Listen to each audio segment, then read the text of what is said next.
So okay dear students, after ending chapter 1, we are now going to start with chapter 2, units and measurement according to our NCERT, right? अच्छा, units and measurement की अगर हम लोग बात करते हैं तो हम बचपन से ही मतलब कहते आ रहे हैं कि 10 लीटर पानी या 1 मीटर कपड़ा या 1 किलो अंगूर या एनीथिंग। तो यहाँ पर हमारे पास किसी भी चीज को जो हम नाप रहे हैं, ऐसा तो नहीं है ना कि हम कह रहे हैं कि सर 1 किलो कपड़ा, कहीं कम ही कहते हैं, मतलब हर जगह नहीं कहते, कहता है 1 किलो कपड़ा दियो, नहीं है, 1 मीटर निकाला जाता है उसमें से, या 1 किलो पानी दे दे, नहीं होगा। मतलब हर चीज को नापने की अलग यूनिट है, राइट। अब ये यूनिट हमको क्या सिखाती हैं, कैसे सिखाती हैं? क्या यूनिट हर जगह सेम रहती है? मतलब अगर मैं आपको इस समय 5 फुट कुछ इंच का दिख रहा हूं, दिख रहा हूं ना, हाँ 5 फुट तो है यार, इतनी बेइज्जती क्यों कर रहे हो भाई? हाँ 5 फुट कुछ इंच है, तो क्या मैं हमेशा इतना ही रहूंगा? ये क्या मतलब है? ये तो ऑब्वियस है, जब आप 5 फुट के हो तो 5 फुट के थोड़ी है कि आप बदल जाओगे, नहीं बेटा, ये भी गलत है।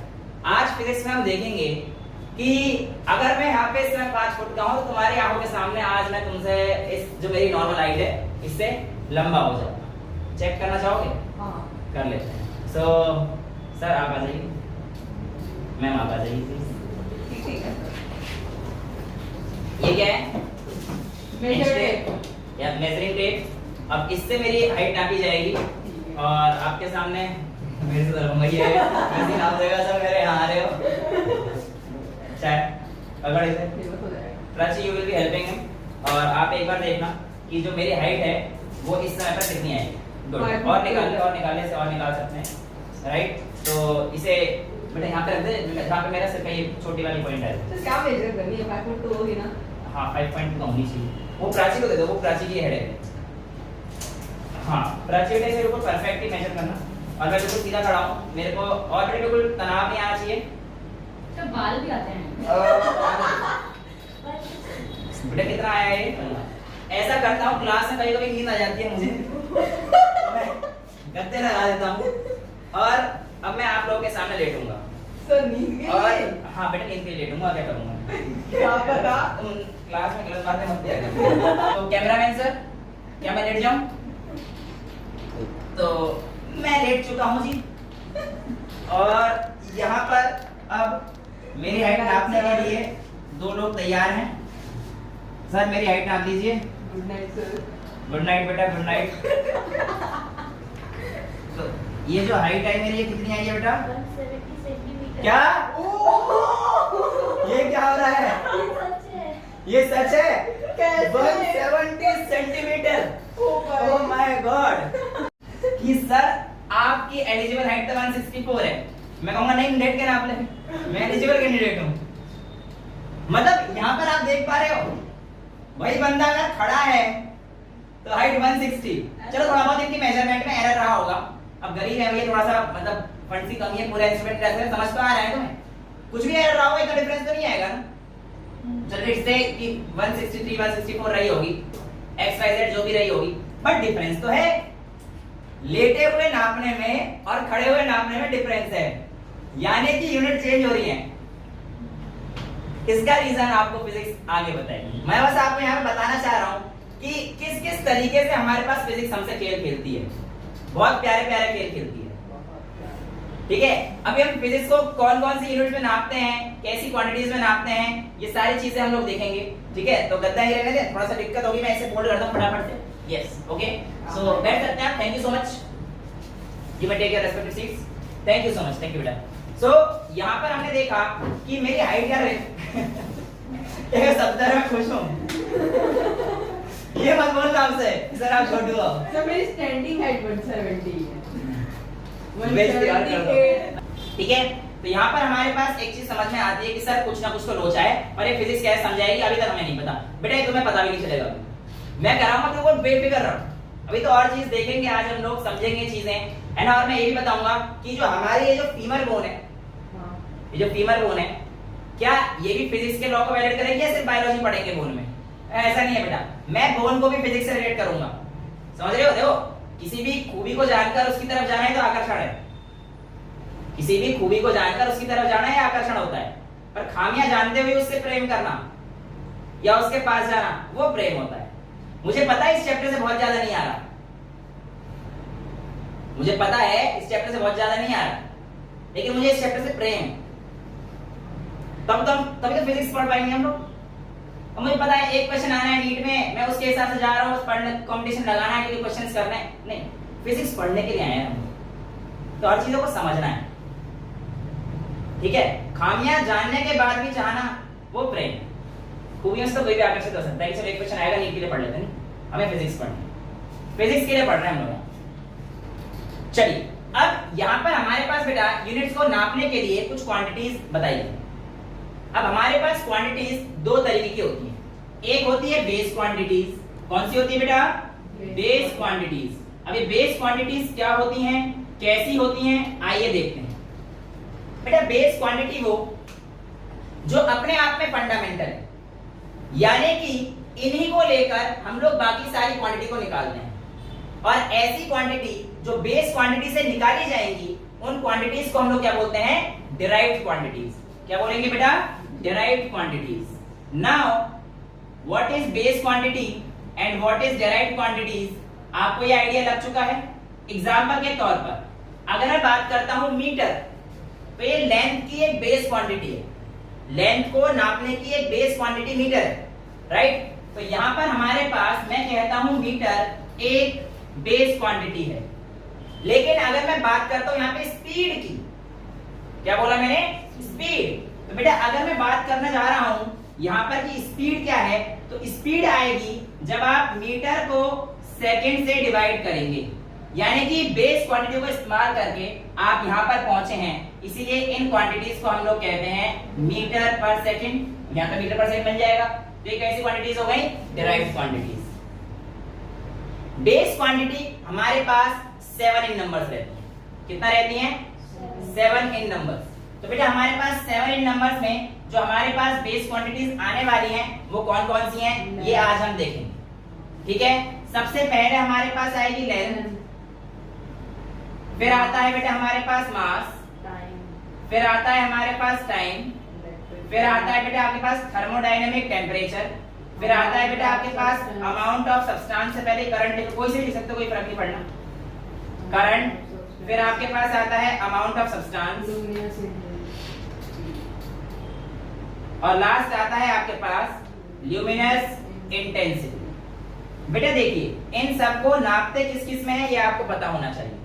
लेंथ को नापते हैं हम लोग मीटर में, मास को नापते हैं केजी में, टाइम को नापते हैं सेकंड में, टेम्परेचर को नापते हैं केल्विन में, करंट को एम्पियर में, अमाउंट ऑफ सब्सटेंस को हम लोग नापते हैं बेटा मोल में, और ल्यूमिनस इंटेंसिटी को हम लोग नापते हैं बेटा कैंडेला। ये तो हमारे पास फंडामेंटल यूनिट्स हैं। इसके अलावा हमारे पास दो सप्लीमेंट्री यूनिट्स भी होती हैं। क्या होती हैं बेटा? Supplementary units. अब ये सप्लीमेंट्री यूनिट्स कौन सी होती हैं, कैसी होती हैं, आइए इस चीज के बारे में बात करते हैं। सप्लीमेंट्री यूनिट हमारे पास दो तरीके की होती है, एक होता है प्लेन एंगल और एक होता है सॉलिड एंगल। अब प्लेन एंगल और सॉलिड एंगल में क्या फर्क होता है, आइए समझते हैं। प्लेन एंगल हमारे पास बेसिकली 2D फिगर में आएगा, जो आप आज तक पढ़ते हुए आए हो, यानी कि पाई वगैरह की वैल्यूज में। एग्जांपल के लिए मैंने आप लोगों के लिए कुछ रखा है, हैप्पी बर्थडे टू यू। यहां पर अगर आप देख पा रहे हैं तो यहां पर ये कोन अंदर से कैसा है बेटा? हॉलो है, हॉलो कोन है। इसके इस कोन के इस पॉइंट को देखिए, दिख रहा है? अब ये वाला जो पॉइंट है ये कोई एक एंगल बना रहा है, इससे दिख रहा है। अगर मैं इसको ऐसे बना दूं तो भैया मेरा एक कोन ये एक एंगल बना रहा है थीटा, मेरा एक कोन एक एंगल बना रहा है थीटा। समझ आ रहा है? साफ साफ दिख गया ना आपको कौन बना रहा है एंगल।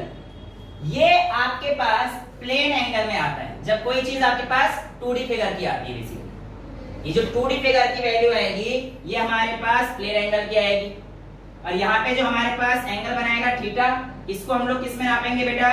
रेडियन में। किस में नापेंगे? रेडियन में। लेकिन सॉलिड एंगल, सॉलिड एंगल यानी कि कोई 3D स्फीयर, और उसके लिए आज हम आपको तरबूज खिलाएंगे, ठीक है? बड़े बजट के हिसाब से छोटा रखा था, लेकिन बड़ा ज्यादा फिर कहते हैं हमें भी दो हमें भी दो। ठीक है, इस तरबूज को मैं काटूंगा और इसका एक पीस मैं निकालूंगा। ठीक है, और मैं आपको एक सॉलिड एंगल को दिखाऊंगा कि सॉलिड एंगल कैसे रिप्रेजेंट करना है। ठीक है, अब काटने में मैं अच्छा नहीं हूं, मैं काटता अच्छा नहीं हूं, ठीक है, but I will try my best कि आज काट दूं। झूठे हो। ये देखिए, ये सही बताऊं तो पहले से काट के रखा था। झूठ निकल गया। झूठ नहीं निकला, सच निकला, क्योंकि मैं काटने में अच्छा नहीं हूं। आहा, बड़ा अच्छा तरबूज है। अगर मैं अभी खा जाऊंगा ना तो दिक्कत हो जाएगी। अच्छा, यहाँ पर देखिए, अगर आप अपनी तरफ से देख पा रहे हो तो ये एंगल आपको ये जो दिख रहा है ना, ये वाला एंगल, ये एंगल क्या है आपके पास? Solid angle. 3D का है, 3D का है, वहां पे कौन 2D था? फर्क दिख रहा है आपको साफ साफ? कोई दिक्कत तो नहीं हो रही? सॉलिड एंगल ये है, प्लेन एंगल ये है। प्लेन एंगल को किसमें नापते हैं? रेडियन में। लेकिन सॉलिड एंगल को किसमें नापेंगे हम लोग? स्टेरेडियन। बेटा कौन सी यूनिट आएगी सॉलिड एंगल को नापने के लिए हमारे पास? स्टेरेडियन। अब एक्चुअल में क्या होता है, कई जगह पर कैसे डिनोट करते हैं हम लोग इससे। अब लोग इसे ओम पढ़ लेते हैं, बट इट इज नॉट ओम बेटा। देखो, अगर हमें नॉलेज नहीं है तो हम लोग ये कह सकते हैं कि मैं नहीं पता, बट गलत चीज बताना है तो गलत है। एक्चुअल में जैसे तुम लोग ए फॉर एप्पल ऐसे भी लिखते हो और ए फॉर एप्पल ऐसे भी लिखते हो, राइट? तो ये एक ग्रीक लेटर है, इसका नाम है ओमेगा। है सर, कल तो ओमेगा आपने डब्ल्यू बताया था।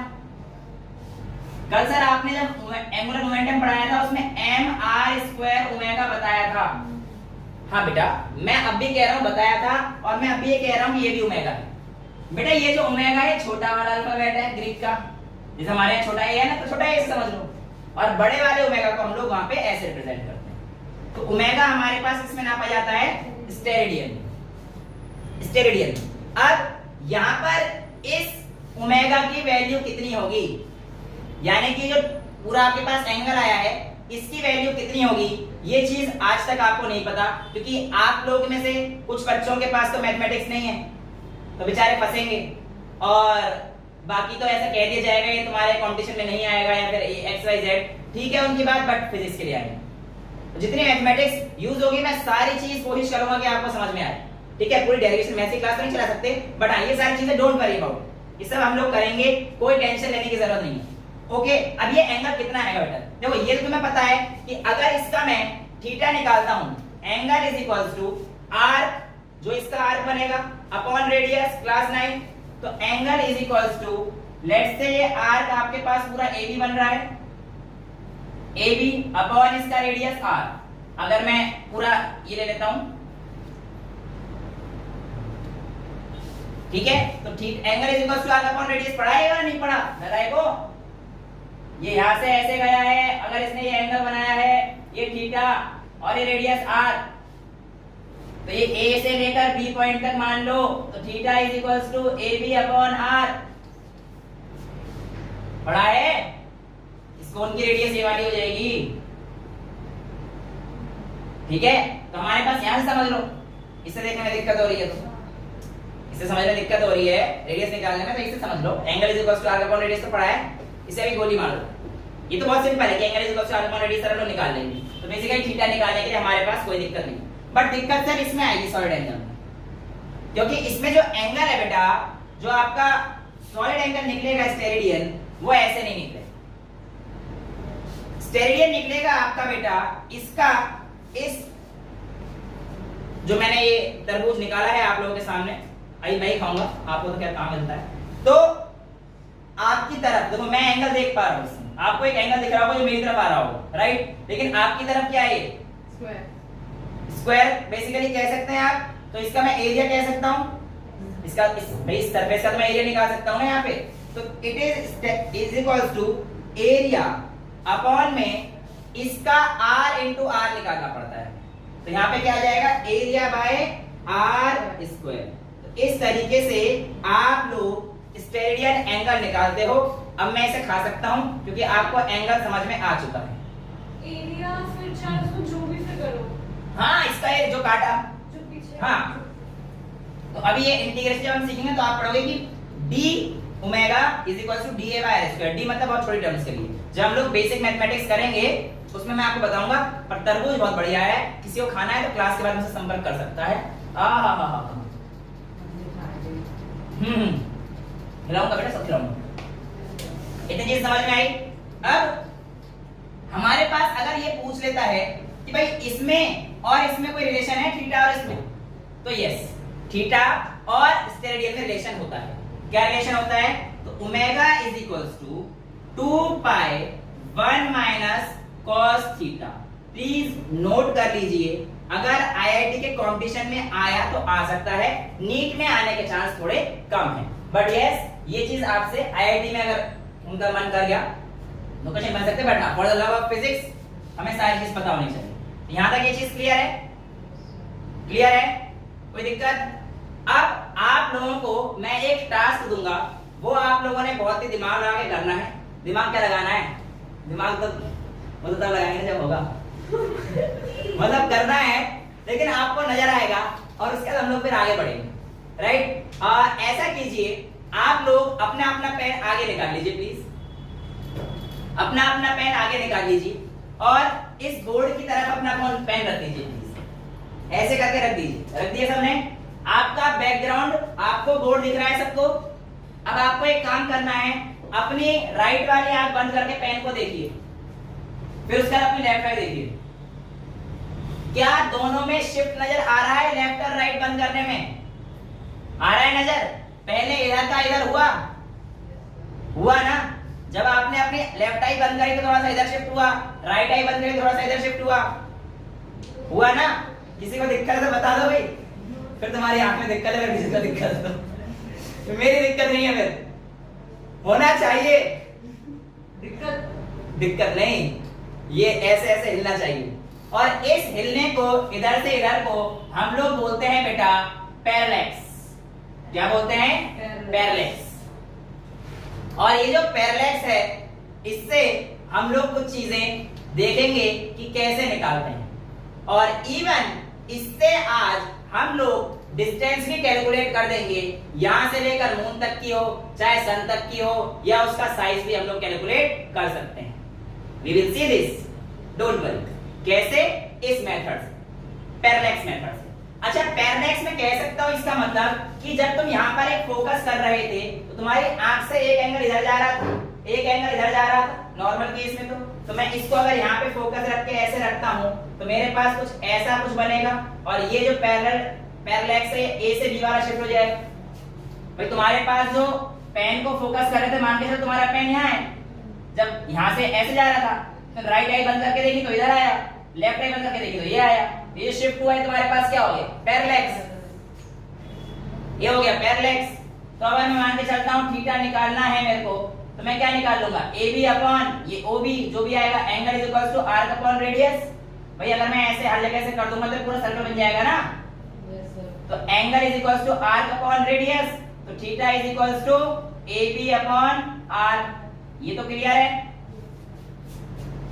यहां तक तो कोई दिक्कत नहीं होनी चाहिए, है ना? अब यही चीज पहले मैं आपको बताता हूं कि हम लोग साइज किसी चीज का कैसे नापेंगे, और फिर मैं आपको कुछ कन्वर्जन सिखाऊंगा, स्टैंडर्ड कन्वर्जन कैसे क्या करनी है। और उन कन्वर्जन को सिखाने के बाद हम लोग एक दो न्यूमेरिकल करेंगे जिससे कि आपके कॉन्सेप्ट क्लियर हो जाएंगे।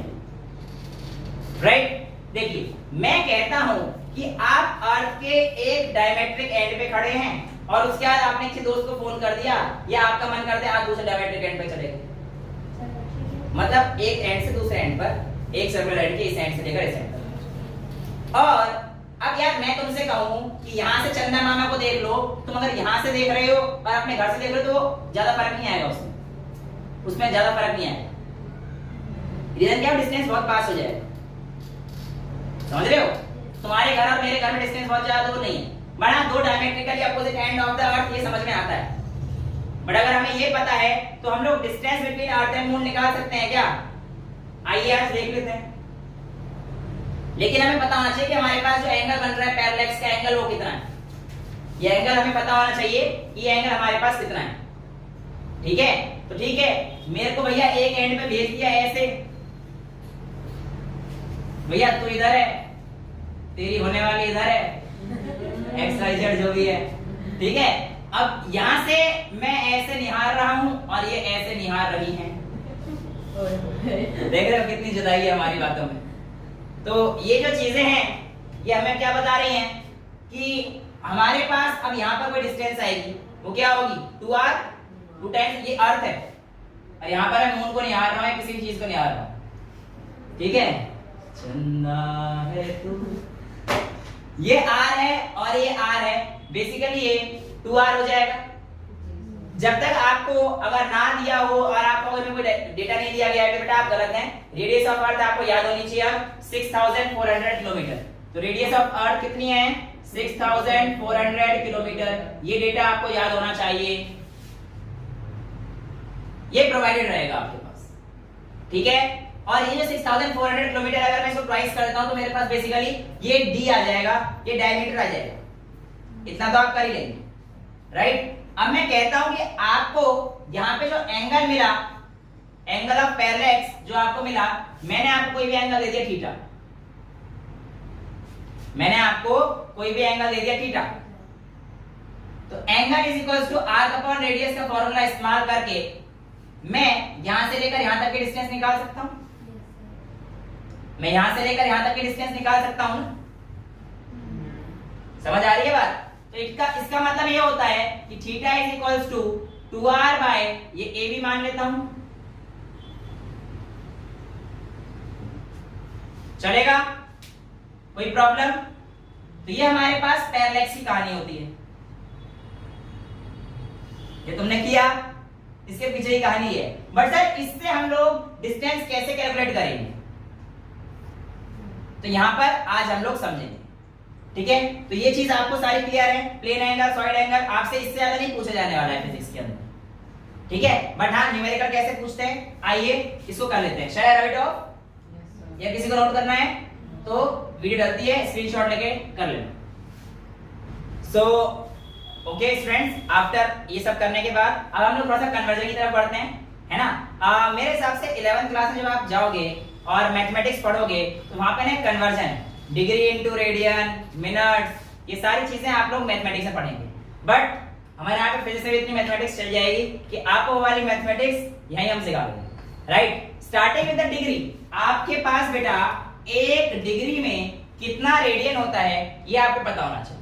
तो रेडियन आप लोग याद रखना, 1 degree is equals to pi by 180 radian. और मैंने आपको बताया अभी कि जितने भी आपको एंगल लेने हैं, प्लेन एंगल, सारे किस फॉर्म में लेने हैं, रेडियन की फॉर्म में लेने हैं। नेक्स्ट क्वेश्चन, नेक्स्ट जो इसमें आगे आएगा, 1 डिग्री में कितने मिनट होते हैं बेटा, तो 1 degree is equals to 60 minute, और 60 मिनट का मतलब कितने सेकंड हो गए, 3600 सेकंड्स। तो बेटा हमारे पास 3600 सेकंड्स। तो ये आपके पास सिंबल होते हैं, 1 degree is equal to 60 minute 3600 seconds. ये आपकी कन्वर्जन क्लियर है भाई। 1 डिग्री में पाई बाय 180 रेडियन होंगे, 60 मिनट्स होंगे और 3600 सेकंड्स। सर ये बगल ये क्या लगा है, ये मिनट का साइन है और ये सेकंड्स का साइन, ठीक है। अब आपके पास मुझसे किसी स्टूडेंट ने क्वेश्चन पूछा है किसी किताब से XYZ, मैं नाम नहीं लेना चाहता। The moon is observed from 2 diametrically extremes A and B on Earth। फिर से वही, मेरे चांद को ही निहार रहा है, देखो। अब यहाँ पर जो मेरा चांद है उसको अर्थ से कोई निहार रहा है। तो moon is observed from 2 diametrically and extreme and A and B on Earth। Let's assume ये and A है, ये and B है। The angle of parallax is found to be 1 degree 54 minutes। ये कितना दे रखा है बेटा, 1 degree 54 minutes। If the diameter of the earth is about 1.276 into 10 की power 7, estimate the distance of moon from earth। Estimate the distance of moon from earth। क्या आपको ये question जाना पहचाना लग रहा है? बिल्कुल वही है जो मैंने आपको अभी कराया था। बट जो आपको दिक्कतें आएंगी वो, क्योंकि आप 11th क्लास में नए नए आए हो, यहां पर दिक्कत आएगी। सर इसका क्या करें, सर इसका क्या करें, इसका कुछ सुझाव दो। बेटा मैंने आपको क्या बोला कि आपको ऐसा यूनिट इसकी किस में रखनी है, रेडियन में रखनी है तो आपको इस पैरेलैक्स के एंगल को किस में कन्वर्ट करना पड़ेगा? रेडियन में कन्वर्ट करना पड़ेगा। और इसे आप रेडियन में कैसे कन्वर्ट करेंगे अब देख लीजिए। देखो ये डिग्री है, इसको पहले ऐसे रहने दो, पहले मिनट को मैं डिग्री में कन्वर्ट कर देता हूं। भाई एक डिग्री में 60 मिनट है तो 54 डिग्री में कितने हो जाएंगे? 54/60। ये तो क्लियर है, ये तो कोई थर्ड क्लास की मैथमेटिक्स है कि भैया एक डिग्री में अगर 60 मिनट होंगे तो 54 मिनट में कितने जाएंगे? 54/60। तो मैं लिख सकता हूं यहाँ पे 1 डिग्री और 54/60 डिग्री, यानी कि 7 6 किससे काट दूं? 6 9 जा 54, 6 10 जा 60, 9/10 डिग्री, 9/10 डिग्री। और अब ये जो डिग्री है बेटा, दोनों डिग्री में हो गए हैं ना, ऐसे कैसे मल्टीप्लाई नहीं करते हैं, इन्हें ऐड करते हैं। तो आपके पास जो टोटल डिग्री की वैल्यू आ जाएगी वो कितना आ जाएगा? 10 degree plus 9 degree is 19/10 degree. But हमें आंसर किसमें चाहिए? रेडियन में। तो 19/10 डिग्री में कितने रेडियन होंगे? आप इंटू π/180 कर दीजिए। तो इसका मतलब 19/10 इंटू π/180। अब आपके पास वैल्यू आ गई है रेडियन में, यानी कि इसमें जो हमारे पास एंगल बन रहा है वो कितने रेडियन का बन रहा है? इतने रेडियन का बन रहा है। और अगर इतने रेडियन का एंगल बन रहा है तो मुझे बताना है इसकी लेंथ क्या होगी। मैं क्या करूंगा बेटा? Angle is equals to arc upon में रेडियस।